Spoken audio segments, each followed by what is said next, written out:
नमस्कार, मैं हूं शशि शर्मा। आप देख रहे हैं दबंग खबरें। आइए देखते हैं आज की मुख्य खबर।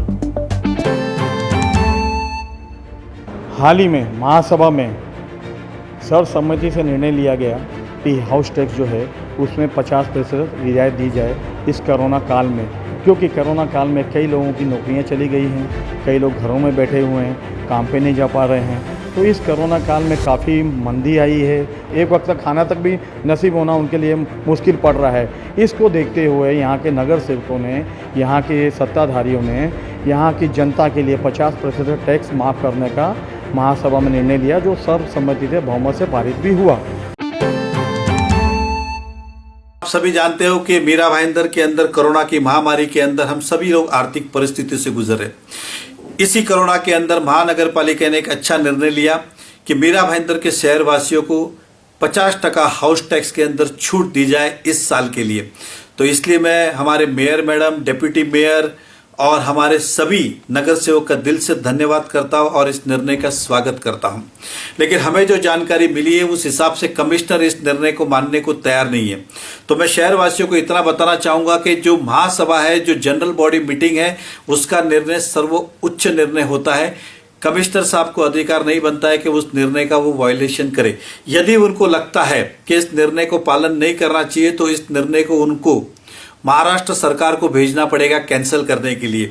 अगर महाराष्ट्र सरकार कैंसिल करती है इस 50% छूट को तो हमें पूरा भरना पड़ेगा। लेकिन मुझे पूरा विश्वास है, क्योंकि महाराष्ट्र में इस समय शिवसेना की सरकार है और मुंबई के अंदर शिवसेना की महानगर पालिका, वहां तो 650 फुट के लिए परमानेंट हाउस टैक्स माफ किया हुआ है। और मुझे विश्वास है इस सरकार पे कि हमारे महानगर पालिका ने जो निर्णय लिया है 50% छूट का, उसको वो भी मानेंगे, क्योंकि 50% छूट जो है हम नगर पालिका जो है अपने जेब से दे रहे हैं, सरकार के ऊपर हम निर्भर नहीं है, इसलिए सरकार देगी। लेकिन तब तक प्रश्न ये आता है, क्या कमिश्नर महोदय को हमसे पूरा बिल लेने का अधिकार है क्या?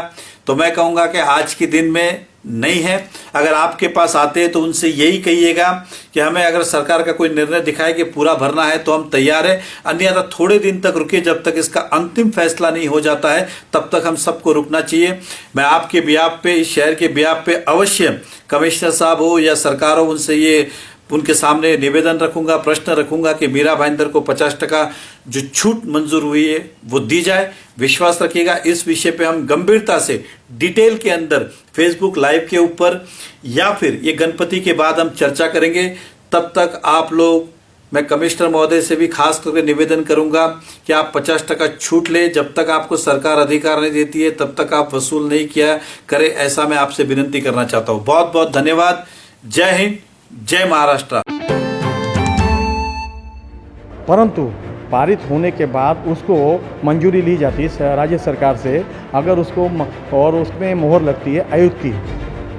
अगर उसको विखंडित करना है तो वह राज्य सरकार को भेजना पड़ेगा। परंतु आयुक्त का ऐसा क्या मानना है कि ये जो 50% की जो दर है ये बहुत ज़्यादा है और इसको हम नहीं कर सकते। मीरा भाईंदर महानगर पालिका की आर्थिक स्थिति को देखते हुए दबंग खबरें का ऐसा मानना है, ऐसा कहना है कि यहाँ की जनता जो है वो भ्रमित हो रही है। उन्हें तो ऐसा लग रहा है कि 50% महासभा में पास हुआ है और हमें 50% ही टैक्स भरना है।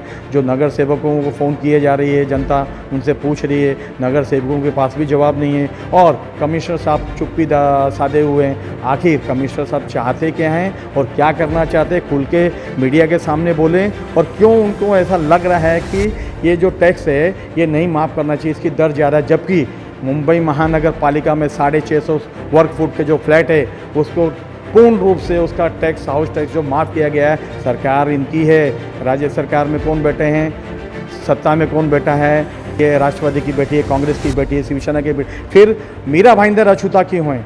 क्यों मीरा भाईंदर से भेदभाव किया जा रहा है और आयुक्त की ऐसी सोच क्यों है? कैमरामैन प्रभात में देख रहा शशि शर्मा।